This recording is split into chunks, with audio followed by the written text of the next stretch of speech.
नमस्कार आदाब। आप देख रहे हैं डीएनएम शो। डीएनएम शो में हम अपराध की सच्ची कहानियां आपके सामने लेकर के हाजिर होते हैं।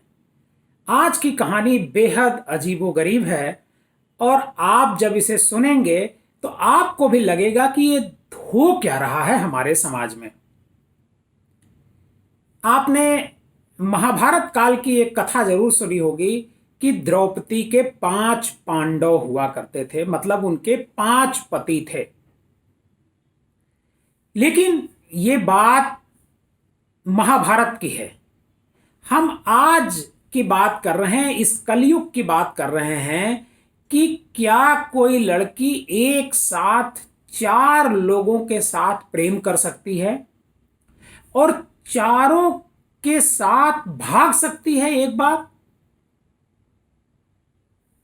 जी हां, आप सुनने में आपको अजीब लग रहा होगा, लेकिन आज की जो कहानी हम आपको सुनाने जा रहे हैं वो बेहद दिलचस्प और मजेदार है। कहानी की शुरुआत होती है इसी मार्च के महीने में, मार्च 2023 के पहले हफ्ते में।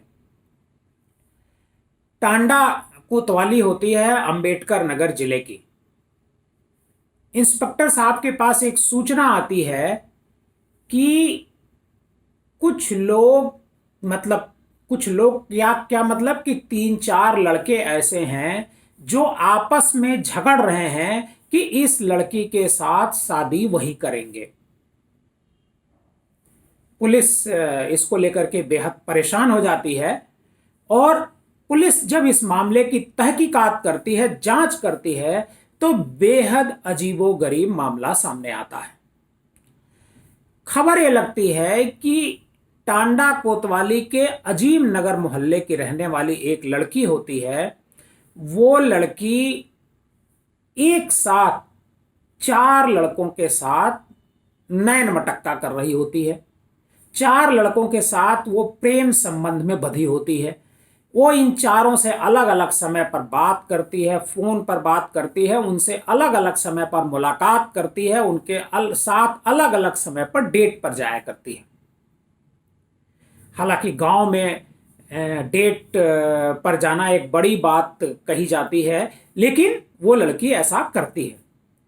अब सवाल ये उठता है कि अगर इन 4 लड़कों के साथ एक साथ वो लड़की प्रेम कर रही थी, तो क्या इन लड़कों को इसके बारे में कोई भनक नहीं थी? जी हां, इन लड़कों को इसके बारे में कोई भनक नहीं थी कि वह एक लड़की एक साथ 4 लड़कों के साथ इश्क लड़ा रही है। बहरहाल अचानक एक दिन लड़की को ऐसा लगता है और लड़कों को भी ऐसा लगता है कि वो भाग करके हम दोनों को शादी कर लेनी चाहिए। ये इन 4 लड़कों को अलग अलग लगता है और इस लड़की को अकेले लगता है कि हमें भाग करके शादी कर लेनी चाहिए। बहरहाल फोन पर बातचीत होती है और भागने की डेट भी तय हो जाती है। ये भागते हैं और भाग करके शादी के लिए, मतलब घर छोड़ करके भागते हैं। जब वो शादी के लिए घर छोड़ करके भागते हैं तो ये लड़की तो एक होती है, लेकिन वो चारों लड़कों को एक ही जगह पर बुलाती है। और वो जब चारों लड़के उस जगह पर पहुंचते हैं तो देखते हैं कि लड़की तो एक ही है और लड़के हो गए 4। लड़की वहां ये निर्णय नहीं कर पाती है, असमंजस में होती है कि आखिर हम किसके साथ शादी करें। वो चारों लड़कों से अलग अलग बात करती है, लेकिन चारों लड़के उस लड़की पर अपना दावा ठोक रहे थे।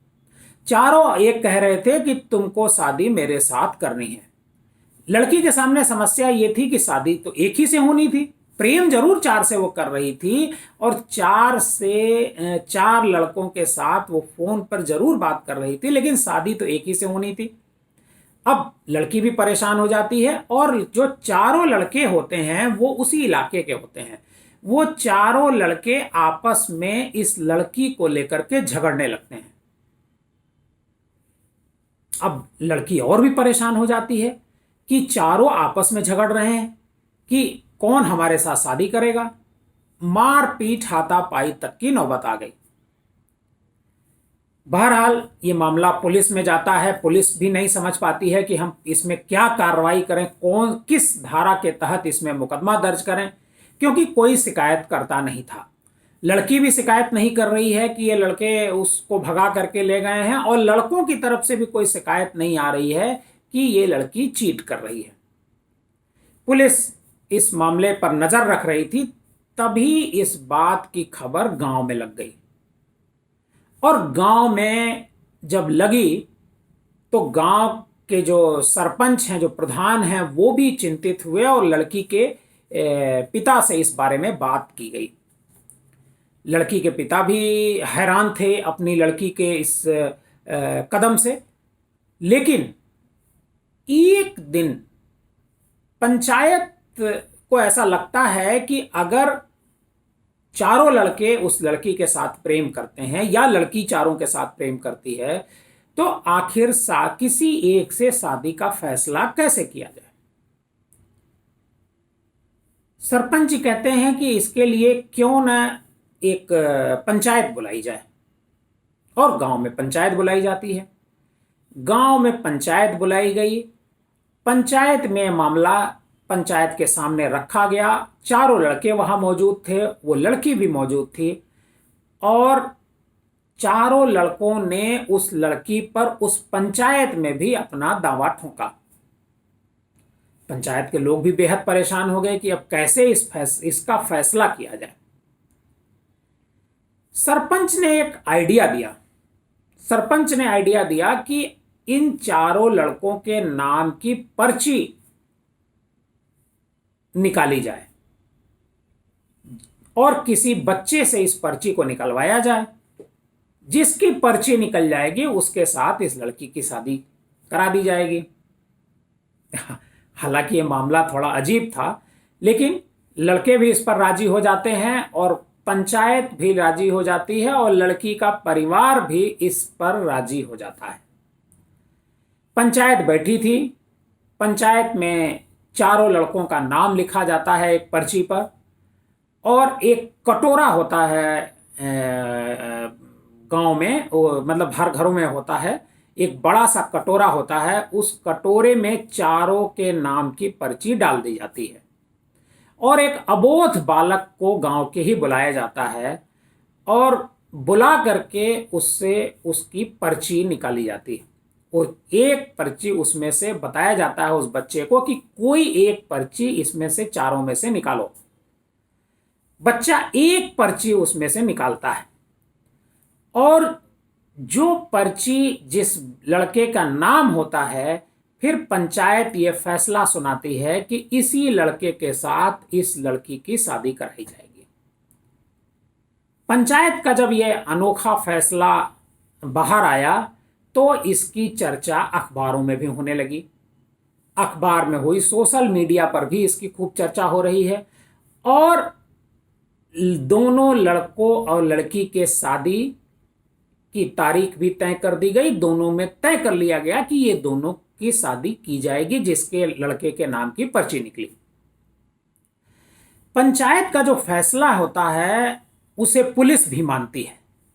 पुलिस अब कहती है कि अगर इसके बाद, इस फैसले के बाद, जो 3 लड़के जो पहले दावा उस लड़की पर ठोक रहे थे, अगर उनमें से कोई किसी को परेशान करेगा तो उसके खिलाफ कार्रवाई की जाएगी।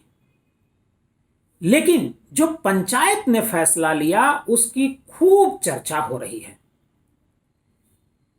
हम इस कहानी को इस वजह से आपको सुना रहे हैं क्योंकि ये, मुझे ऐसा लगा कि ये बेहद ही अजीबोगरीब मामला है। ऐसी कोई कहानी हमने इससे पहले नहीं सुनी थी कि एक लड़की 4 लड़कों के साथ प्रेम करती हो और एक साथ भागने की योजना बनाती हो, और जब एक जगह पर वो लड़की और चारों लड़के मिलते हैं तो आपस में वो झगड़ते हैं कि किस लड़की पर किसका दावा होगा। आज की कहानी बस इतनी सी।